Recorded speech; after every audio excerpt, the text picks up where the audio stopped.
할렐루야. 네, 우리 좌우 옆에 계신 분하고 우리 한번 인사합시다. 사랑하고 축복합니다.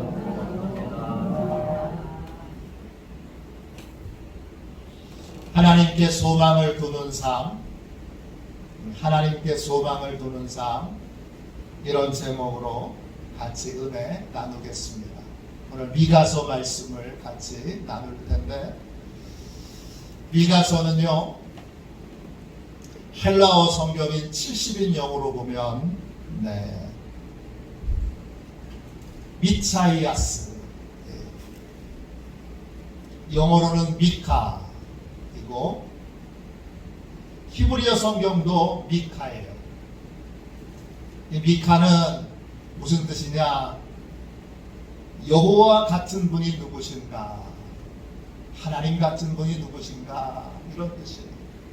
그리고 이 말씀은 이 미가서 7장에 나와요. 동일하게.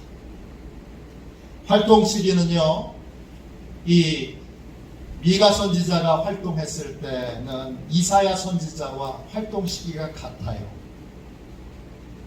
그런데 이사야 선지자보다는 조금 늦게 예언 사역을 시작하셨고, 그리고 조금 일찍 예언 사역을 마치셨어요.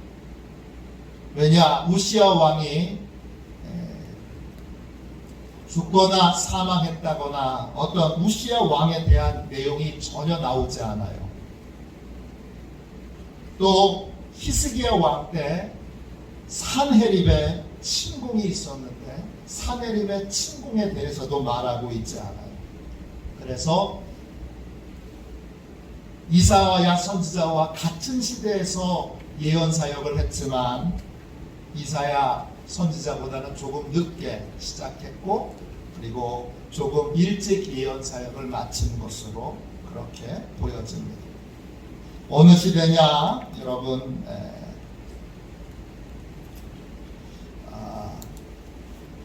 미가 1장 1절을 보세요.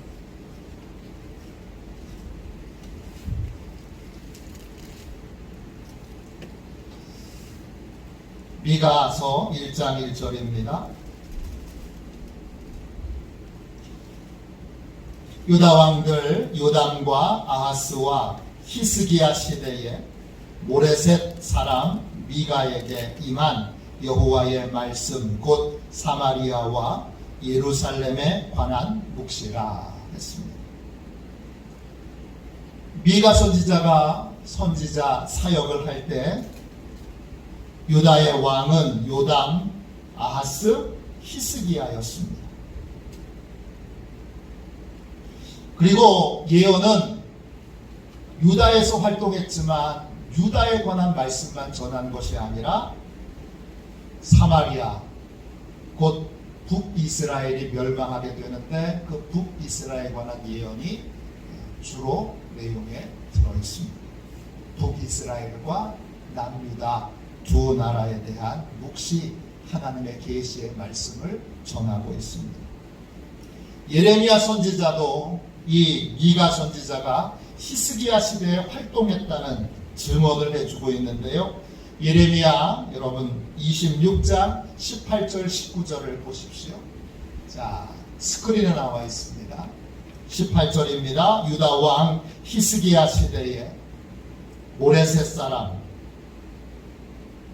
미가가 유다의 모든 백성에게 예언하여 이르되 만군의 여호와께서 이와 같이 말씀하셨느니라. 시온은 밭같이 경작지가 될 것이며 예루살렘은 돌무더기가 되며 이 성전의 산은 산당의 숲과 같이 되리라 하였으나 유다의 왕 히스기야와 모든 유다가 그를 죽였느냐?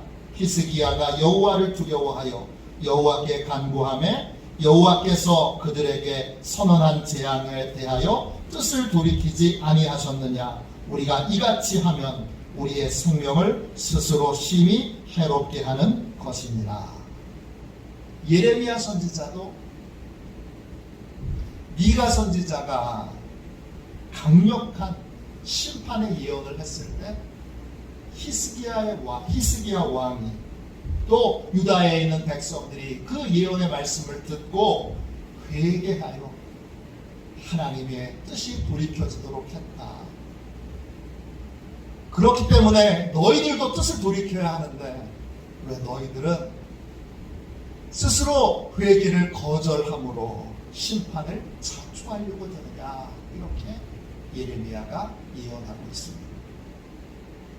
이 미가 선지자의 이 시기를 그렇게 예레미야 선지자의 증언과 또 미가 1장 1절의 말씀을 통하여 주전 735년부터 710년 정도로 그 시기를 추정하고 있습니다.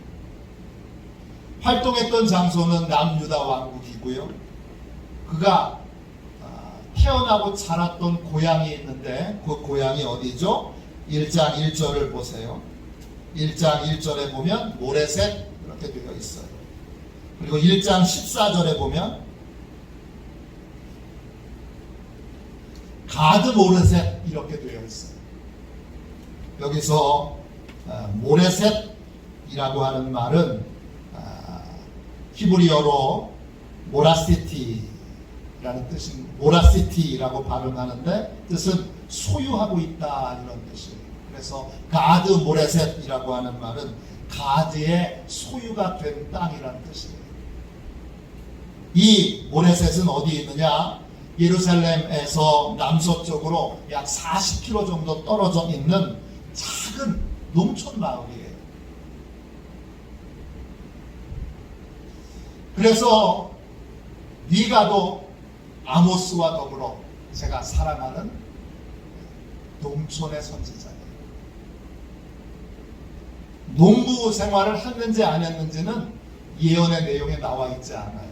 아모스는 분명히 농사를 짓는 농부였는데 그것도 그냥 농부가 아니라 아주 대단히 농장을 운영하던 그러한 큰 농사를 짓던 농부였는데 미가는 농사를 졌는지 안 졌는지는 알 수 없으나 그는 농촌에서 자랐고 농촌에서 예언 사역을 시작했습니다.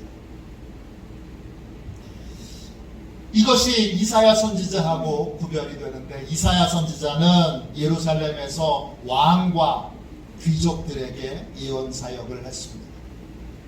반대로 미가는 작은 농촌 마을에서 예언 사역을 시작하면서 부자들과 지도자들에 대한 죄를 책망하는 예언을 주로 했습니다.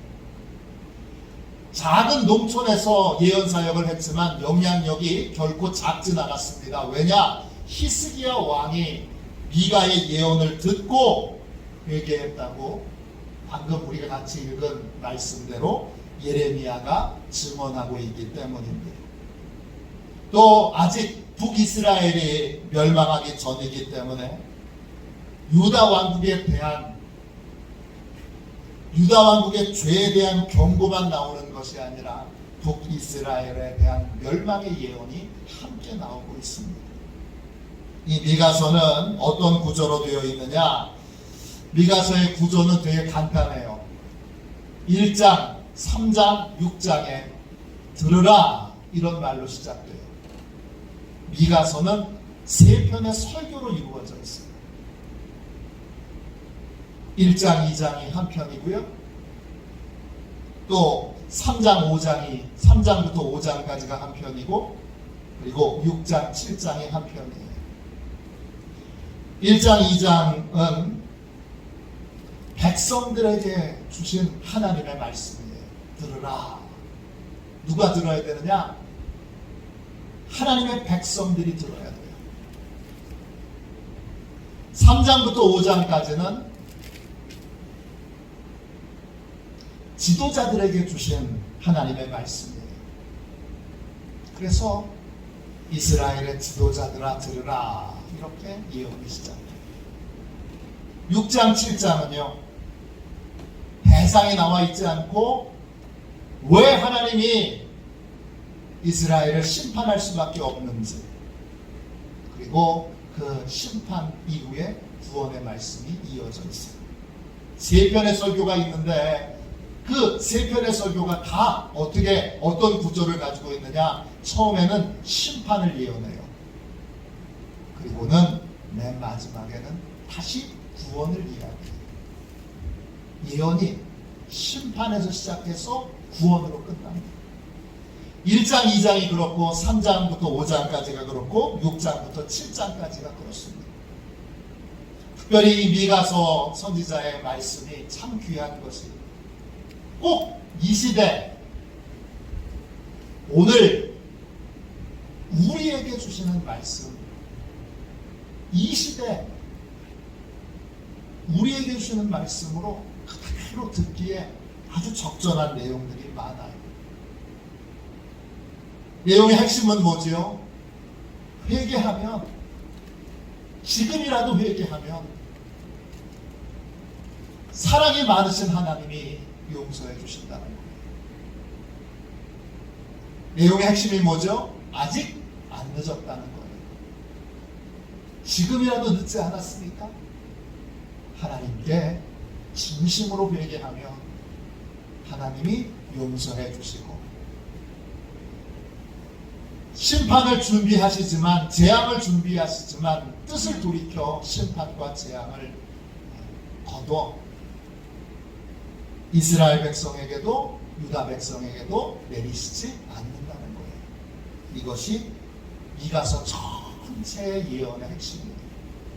시골에서 예언했던 예언자이기 때문에 그 이스라엘과 남유다 지도자들이 행한 모든 죄악에 대한 내용들이 아주 신랄하게 나와 있어요.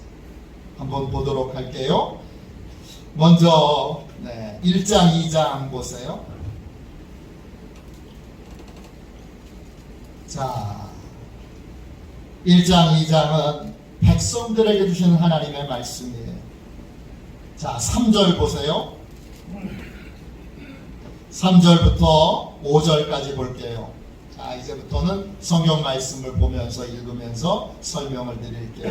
3절입니다. 여호와께서 그의 처소에서 나오시고 강림하사 땅의 높은 곳을 밟으실 것이라. 그 아래에서 산들이 높고 골짜기들이 갈라지기를 불 앞 밀초 같고 비탈로 쏟아지는 물 같을 것이니 이는 다 야곱의 허물로 말미암음이요 이스라엘 족속의 죄로 말미암음이라. 야곱의 허물이 무엇이냐? 사마리아가 아니냐? 유다의 산당이 무엇이냐? 예루살렘이 아니냐? 하나님이 처소에만 계시지 않고 처소에서 나오셔서 남유다와 북이스라엘을 심판하십니다. 두 왕국 모두를 심판하시는 이유가 뭐지요? 이들이 믿음을 잃어버리고 하나님께 불순종하며 진짜 예배가 아닌 명목상의 예배, 가짜 예배, 자기 마음대로 자기 생각대로 드리는 예배를 드리고 있습니다. 예배가 허물어진 것이죠. 그것이 5절에 나오는 야곱의 허물이고, 그 허물의 내용이 뭐예요? 예루살렘이 아닌 사마리아에 우상을 세워놓고 그 우상에게 절하고 우상에게 예배를 드렸던, 자기 멋대로 하나님의 이름을 우상에게 붙이고 그 우상에게 예배 드리는 이유가 뭐예요? 이 북이스라엘의 통치자인 왕의 왕권을 견고하게 하기 위해서 자기 마음대로 종교를, 하나님을 이용하는 겁니다. 근데 그것이 남유다에게도 그대로 이어져서 남유다도 예루살렘에서 드려지는 예배가 이 북이스라엘에서 드리는 예배처럼 자기 멋대로 드리는 산당의 예배와 같죠. 하나님의 뜻은 생각지도 않고 하나님 앞에, 그 임재 앞에 두려워함도 없이 자기 마음대로 자기 뜻대로 형식적인 예배를 드리고 있는 거예요. 왜 하나님이 심판하시죠? 예배가 허물어졌기 때문입니다. 이 예배가 허물어진 삶은 북이스라엘에부터 시작됐는데, 북이스라엘에부터 시작됐던 이 예배가 무너진 삶이 남유다가 보고서는, 남유다는 예루살렘 성이 있고 거기 성전이 있는데 북이스라엘의 그 예배가 무너진 모습을 보고 각성하여 돌이켜 바른 예배를 드리기 위해 힘써야 되는데, 이 남유다는 북이스라엘의 예배, 그 형식적인 예배, 가짜 예배를 따라 멸망의 길을 함께 걷게 됩니다. 그래서 북이스라엘만 하나님이 심판하실 것이 아니라 남유다에게도 하나님의 심판, 재앙이 다가오고 있습니다. 1장 9절 보세요. 이는 그 상처는 고칠 수 없고 그것이 유다까지도 이르고 내 백성의 성문 곧 예루살렘에도 미쳤음이니라. 그 예배의 그 상처들이, 그 예배의 잘못된 그 태도들이 유다에까지 이르고 예루살렘에까지도 이르러서 남북이 다 예배가 무너진 삶을 살았다는 거예요. 예배가 무너지니까 어떻게 됐습니까?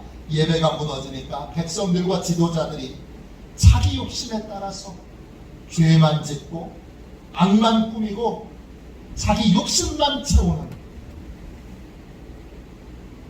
그러한 삶을 살아가고 있습니다. 예배가 무너지니까 더 이상 이제 죄가 제어되고 그 다음에 죄가 통제될 수 있는 길이 없어지는 겁니다. 여러분, 예배가 무너집니다.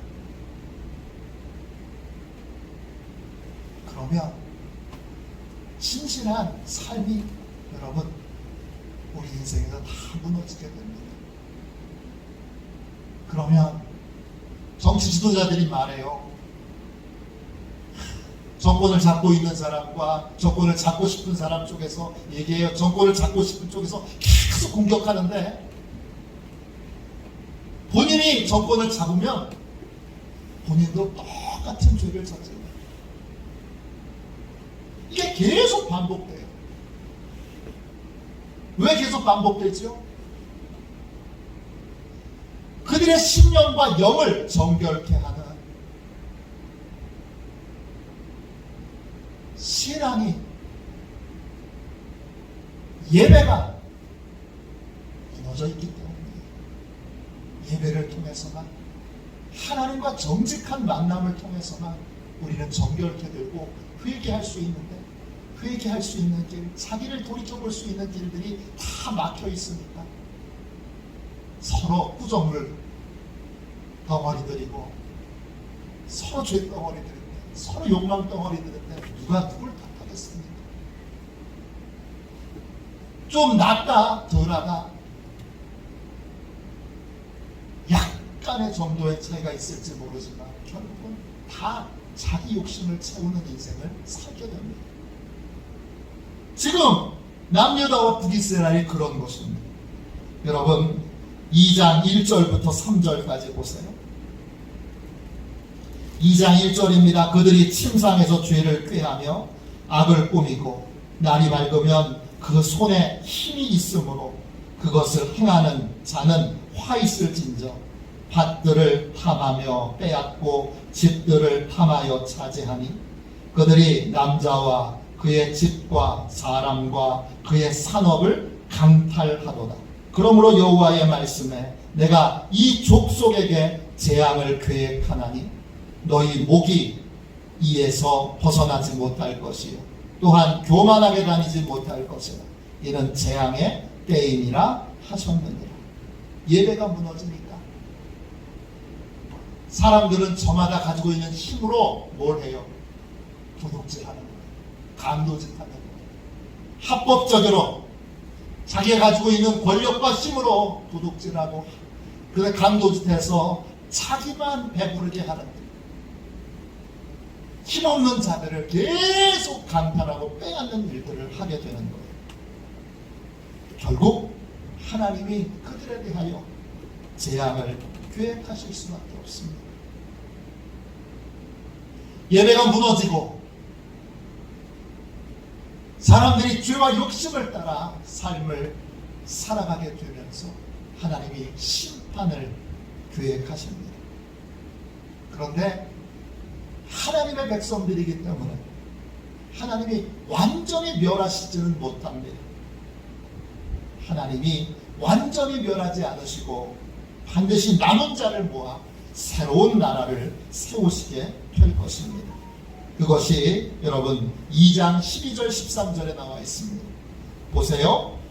야곱아, 내가 반드시 너희 무리를 다 모으며 내가 반드시 이스라엘의 남은 자를 모으고 그들을 한 처소에 두기를 보스라의 양떼같이 하며 초장의 양떼같이 하리니 사람들이 크게 떠들 것이며 길을 여는 자가 그들 앞에 올라가고 그들은 길을 열어 성문에 이르러서는 그리로 나아갈 것이며 그들의 왕이 앞서가며 여호와께서는 선두로 가시리라. 하나님이 다시 이 징계를 내리시고 나서 백성들을 다시 모아서 그 남은 자들을 모아서 다시 하나님이 목자가 되셔서 보호해 주시고 지켜주시고 길을 여시고 앞서서 길을 인도하시는 그러한 새로운 나라를 세우실 것이다. 하나님이 목자 되신 새로운 나라를 세울 것이다. 이렇게 예언합니다. 이 미가서의 모든 예언은 심판으로 시작해서 구원으로 끝납니다. 자, 3장부터 5장까지 보세요. 3장부터 5장까지는 지도자들의 죄를 구체적으로 책망하고 왜 하나님이 그들을 심판하실 수밖에 없는지를 설명해 주고 있습니다. 지도자들은 누굽니까? 지도자들은 하나님의 의를 이루도록 세움받은 사람들입니다. 그런데 의를 세워야 될 사람들이 선을 미워하고 악을 행하여 백성들을 착취합니다. 그러니까 하나님이 더 이상 그들의 기도를 듣지 않으십니다. 여러분 3장 1절부터 4절까지 보세요. 내가 또 이르노니 야곱의 우두머리들과 이스라엘 족속의 통치자들아 들으라. 정의를 아는 것이 너희의 본분이 아니냐. 하나님이 정의를 아는 것이 너희의 본분이 아니냐. 정의를 세우기 위해서 북이스라엘에도 지도자를 세우고 남유다에도 지도자를 세우셨어요. 그런데 그들이 어떻게 했죠? 2절을 보세요. 너희가 선을 미워하고 악을 기뻐하여 내 백성의 가죽을 벗기고 그 뼈에 살을 뜯어 그들의 살을 먹으며 그 가죽을 벗기며 그 뼈를 꺾어 다지기를 냄비와 솥 가운데 담을 고기처럼 하는도다. 그때에 그들이 여호와께 부르짖을지라도 응답하지 아니하시고 그들의 행위가 악했던 만큼 그들 앞에 얼굴을 가리시리라. 백성들이 하나님의 의를 세워야 되는 백성들이 선을 미워하고 악을 행하며 백성들을 착취하게 되니까 하나님이 지겹다 이놈들아 그러면서 이 지도자들이 부르짖는 기도에 하나님이 귀를 막으시고 눈을 막으시고 보지도 듣지도 않으신다는 것입니다. 회개해야 하나님의 뜻을 이루는 자로 회개해야 하나님이 눈도 여시고 귀도 여시는 것입니다. 지도자들만 그랬느냐? 아닙니다. 영적인 지도자들도 마찬가지입니다. 선지자들은 하나님의 뜻을 바르게 선포하지 않습니다. 돈이 되는 쪽으로 예언을 합니다. 그러니까 하나님이 이 선지자들의 미래를 소망 없이 어둡게 하십니다. 여러분 3장 5절부터 6절까지 보세요. 내 백성을 유혹하는 선지자들은 이에 물을 것이 있으면 평강을 외치나, 자기한테 이득이 되면 평강을 외치나 축복을 막 쏟아부어 주지만 그 입에 무엇을 채워주지 아니하는 자에게는 전쟁을 준비하는도다.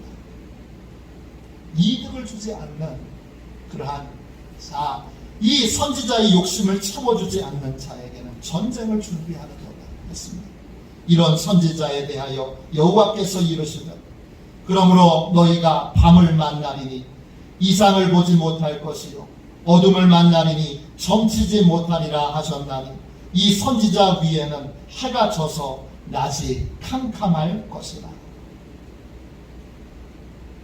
미래의 소망이 없는 삶을 살도록 하나님이 그렇게 선지자들을, 예언자들을 하나님이 징계하신다는 것입니다. 지도자들은요, 또 무슨 짓을 저지르냐? 뇌물을 받고 재판을 불법적으로 돈을 준 쪽에, 뇌물을 준 쪽에 유리하도록 재판을 합니다. 선지자들도 돈을 목적으로 일을 하고 제사장들도 자기 이익을 위해서 교훈을 합니다. 돈 벌기 위해서, 제사장들도 자기 이익을 위해서, 돈 벌기 위해서 하나님의 말씀을 이용한다는 것입니다. 여러분 11절 12절 보세요. 3장 11절 12절입니다.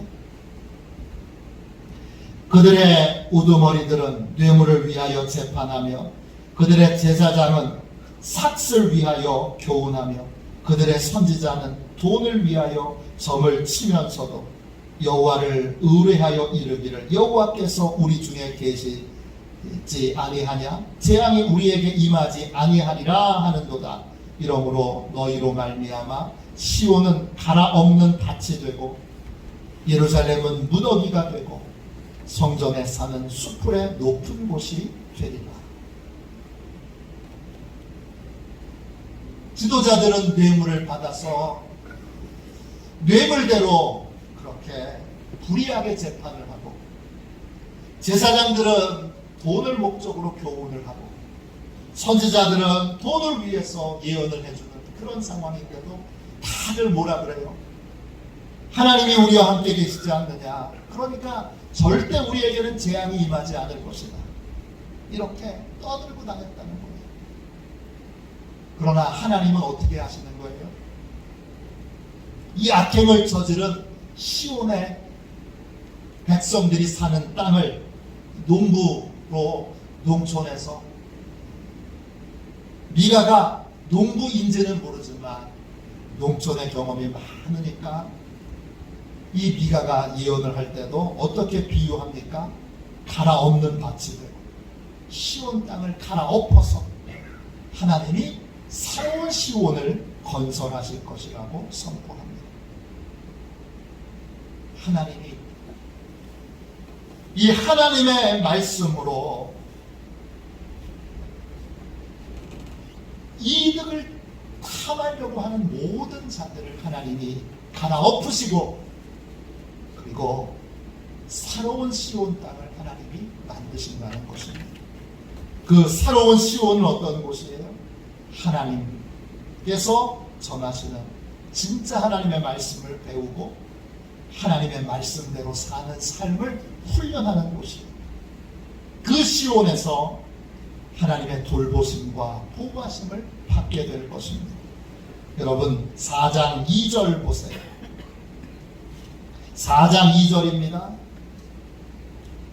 곧 많은 이방 사람들이 가며 이르기를 오라 우리가 여호와의 산에 올라가서 야곱의 하나님의 전에 이르자.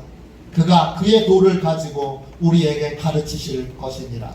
우리가 그의 길로 행하리라 하리니 이는 율법이 시온에서부터 나올 것이요 여호와의 말씀이 예루살렘에서부터 나올 것이니라. 하나님의 말씀, 진짜 하나님의 말씀이 다시 선포되고 그 하나님의 말씀을 배우고 훈련하는 일들이 시온에서 이루어지게 되고, 그러한 하나님의 말씀을 듣고 배우는 자들을 하나님이 보호하시고 돌봐주시는 새로운 시온이 이제 회복될 거고 세워질 것이라는 겁니다. 여러분 4장 6절 보세요. 4장 6절 7절입니다. 하나님이 하나님의 말씀을 배우고 하나님의 말씀을 훈련하는 자들을 어떻게 하신다고 하시느냐? 6절 7절 보세요. 여호와께서 말씀하시되 그날에는 내가 저는 자를 모으며 쫓겨난 자와 내가 환난 받게 한 자를 모아 발을 저는 자는 남은 백성이 되게 하며 멀리 쫓겨났던 자들이 강한 나라가 되게 하고 나 여호와가 시온산에서 이제부터 영원까지 그들을 다스리리라 하셨나니.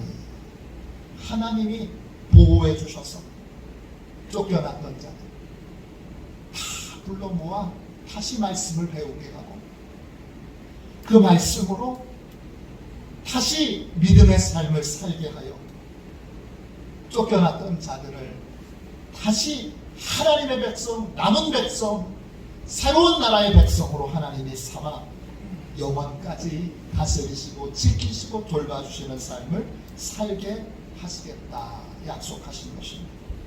거기서 끝나지 않고 6장에 가서는 하나님이 이제 새로운 5장에 가서는 하나님이 새로운 지도자들을 세우게 하신다고 말씀하고 있습니다. 5장 2절 보세요. 하나님이 하나님의 뜻대로 공의를 세울 새로운 지도자를 세우시겠다 약속하시는데 그 지도자가 어디서 옵니까? 어디서 나옵니까? 유다 베들레헴에서 나옵니다. 누구죠? 예수 그리스도이십니다. 2절 보세요. 베들레헴 에브라다야 너는 유다 족속 중에 작을지라도 이스라엘을 다스릴 자가 내게서 내게로 나올 것이라. 그의 근본은 상고에 영원에 있느니라.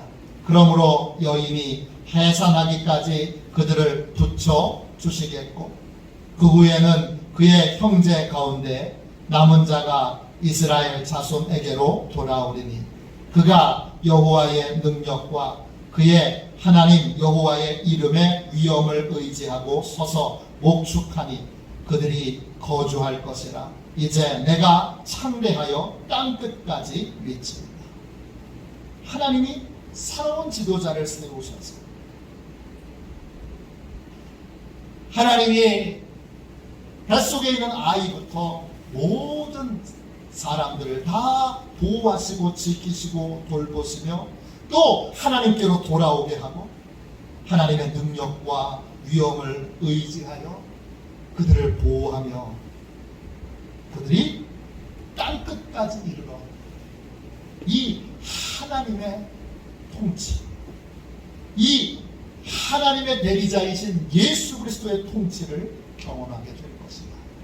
그것을 소개하고 있습니다.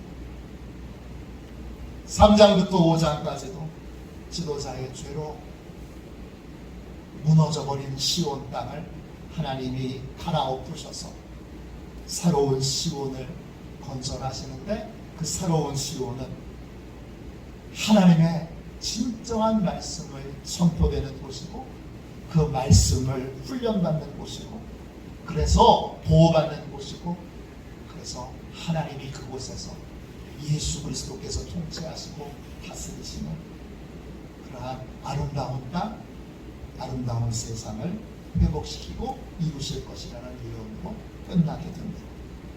6장 7장 보십시오. 6장 7장은 죄에 대한 심판과 구원의 말씀입니다. 하나님께서 이스라엘 백성들이 애굽의 노예로 살 때 노예된 삶에서 구원해 주셨고 가나안 땅으로 인도하셔서 가나안 땅을 선물로 주셨어요.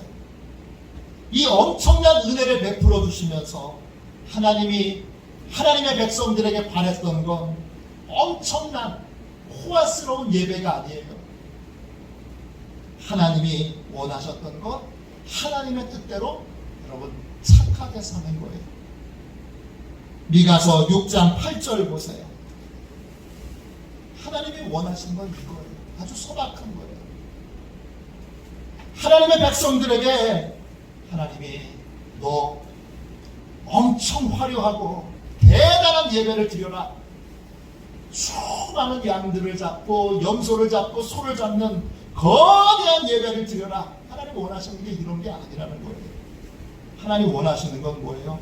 굉장히 소박한 것인데 6장 8절에 나와 있습니다. 사람아, 주께서 선한 것이 무엇임을 내게 보이셨나니 여호와께서 내게 구하시는 것은 오직 정의를 행하며 인자를 사랑하며 겸손하게 네 하나님과 함께 행하는 것이 아니냐.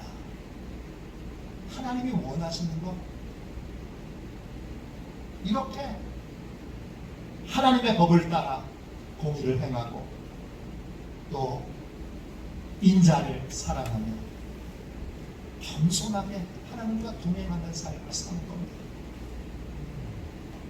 그런데 북이스라엘 백성들은 이 하나님의 법을 따르지 않고 이 소박한 하나님의 소망을 외면하고 강포와 거짓으로 백성들을 억압했던 오므리 왕조와 아합 왕의 길을 따랐습니다. 그래서 결국 하나님이 심판을 내리실 수밖에 없는 것입니다. 여러분 6장 16절 보세요. 6장 16절입니다. 너희가 오므리의 율례와 아합 집의 모든 예법을 지키고 그들의 전통을 따르니 내가 너희를 황폐하게 하며 그의 주민을 사람의 조석거리로 만들리라. 너희가 내 백성의 수욕을 담당하리라. 하나님이 원하시는 이 소박한 소원을 외면하고 강포와 힘과 권력과 능력이 있으면 그걸로 백성들을 괴롭히고 이익을 탐하는 오므리 왕조와 아합 왕의 그 길을 이스라엘 백성들이 그대로 따라 그걸 자기들의 전통으로 삼으려. 그러니까 하나님이 북이스라엘을 심판하여 그 땅을 황폐하게 하며 백성들의 조속거리로 놀림거리로 만들고 많은 이들의 수치와 부끄러움을 당하게 하는 그러한 수치와 부끄러움의 대상이 되도록 만드신다는 거예요. 그러나 미가 선지자는 하나님께서 이렇게 심판을 준비하셨지만 북이스라엘이 우리가 너무 멀리 왔나? 이젠 하나님께로 돌아가기에 너무 멀지 않나? 생각할 만큼 지도자도 백성들도 악할 대로 악하여 악행이 극에 달한 상황이지만 지금이라도 하나님을 바라보며 회개하며 결코 하나님이 우리의 기도를 외면하지 않으실 것이다. 이렇게 미가 선지자가 외칩니다. 7장 7절 8절 보세요. 오늘 같이 읽은 말씀이지요. 이것이 미가서 전체의 핵심입니다. 7절 8절입니다. 미가서 7장 7절입니다. 오직 나는 여호와를 우러러보며 나를 구원하시는 하나님을 바라보나니 나의 하나님이 나에게 귀를 기울이시리로다. 나의 대적이여 나로 말미암아 기뻐하지 말지어다. 나는 엎드려질지라도 일어날 것이요 어두운데 앉을지라도 여호와께서 나의 빛이 되실 것임이로다. 지금 이스라엘이 죄로 엎어졌습니다. 소망이 없는 어두운 곳에 그냥 철퍼덕 앉아 있습니다. 그래도 지금 그런 절망적인 상황에도 하나님을 바라보며 구원하신 하나님께 소망을 두면 하나님이 귀를 기울이시고 엎드려질지라도 다시 일어나도록 해주시고, 그리고 하나님이 어두운 곳에 절망의 땅에 앉아 있더라도 거기서 하나님이 빛이 되게 해주신다는 것입니다. 우리 찬송 중에 그런 찬송이 있죠. 예수의 이름으로 나는 일어서리라. 주가 주신 능력으로 나는 일어서리라. 저는 이 찬송을 모른 채 군대에 갔습니다. 신병교육대에서 훈련 받는 때에 첫 주차에 옆에 있던 병사에게서 처음으로 예수의 이름으로 나는 일어서리라 이 찬송을 들었습니다. 한 2번 정도 들었는데 그 찬송이 잊혀지지가 않아요. 4주차에 사격훈련이 있습니다. 그 사격훈련을 PRI라고 부릅니다. 피가 나고 이가 갈리고 알통이 베긴다, 이렇게 농담으로 하는 훈련을. 뜨거운 태양볕이 내려지는데 조교가 호각을 딱 불면 딱 서서 호각을 한 번 더 불면 달려가서 엎드려서 자세를 취해야 됩니다. 그리고 다시 호각을 불면 제자리로 돌아와야 합니다.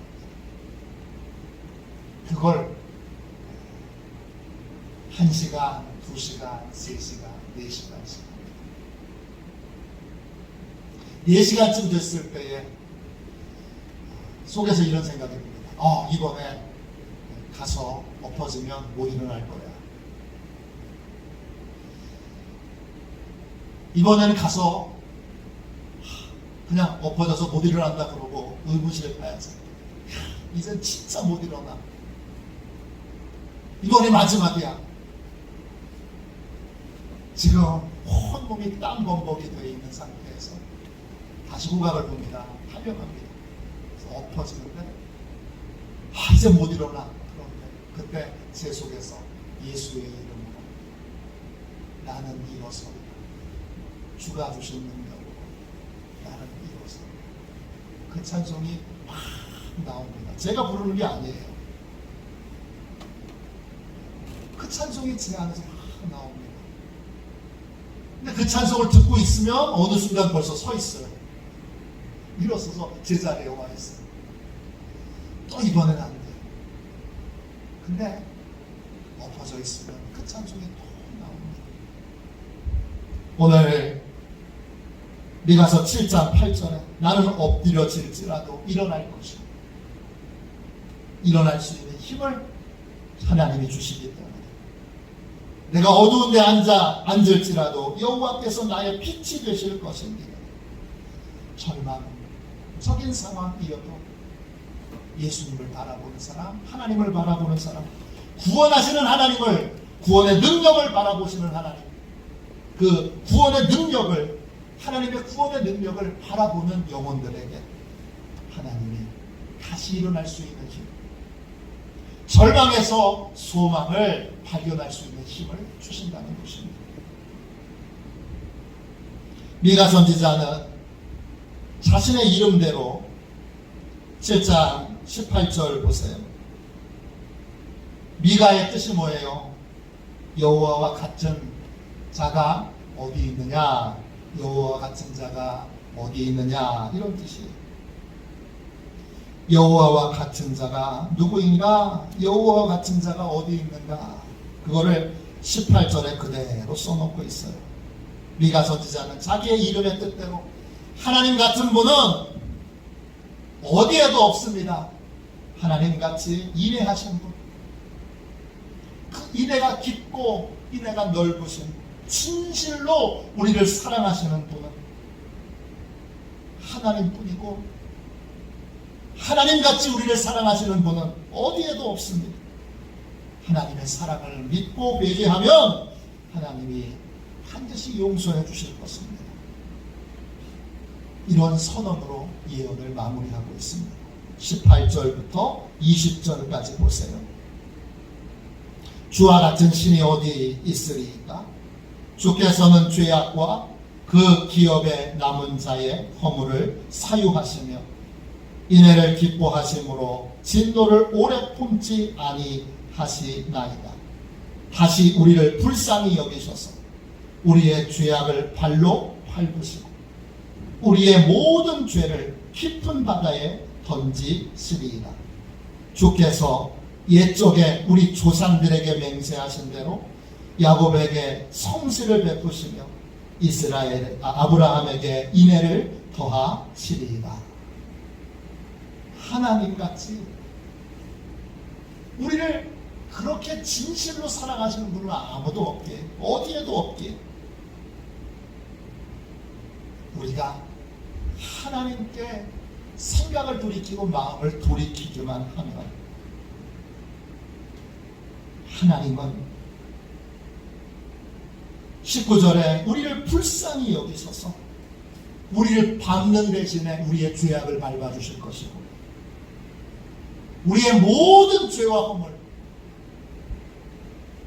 하나님의 심판을 받게 하는 그 모든 죄와 허물을 다시는 떠오르지 않는 깊은 바닷속에 던지실 것이라는 것입니다.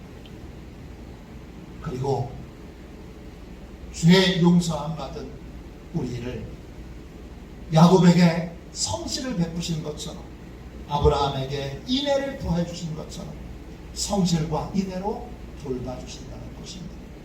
그러니까 이스라엘 사람들이 유다 사람들이 회개하고 이제 하나님께로 돌아와 제발 하나님이 원하시는 6장 8절에 나와 있는 하나님이 원하시는 정의를 행하고 인자를 사랑하고 겸손하게 하나님과 동행하는 삶을 다시 살아가라는 것입니다. 그게 살 길이고 그게 소망이고 그게 하나님의 진노에 대하여 구원을 얻을 유일한 길이라는 것입니다. 이것이 미가 선지자의 말씀입니다. 말씀을 우리가 들으면서 꼭 이 시대, 우리가 사는 시대에 하나님의 말씀해 주시는 것 같다 생각이 드시는 것들이 있을 겁니다. 오늘 우리 정말 하나님께만 소망을 두고 오늘 미가서 6장 8절에 나와 있는 대로 정의를 행하며 인자를 사랑하며 겸손히 하나님과 동행하는 삶을 다시 살기로. 하나님은 화려한 예배를 원하시는 게 아니에요.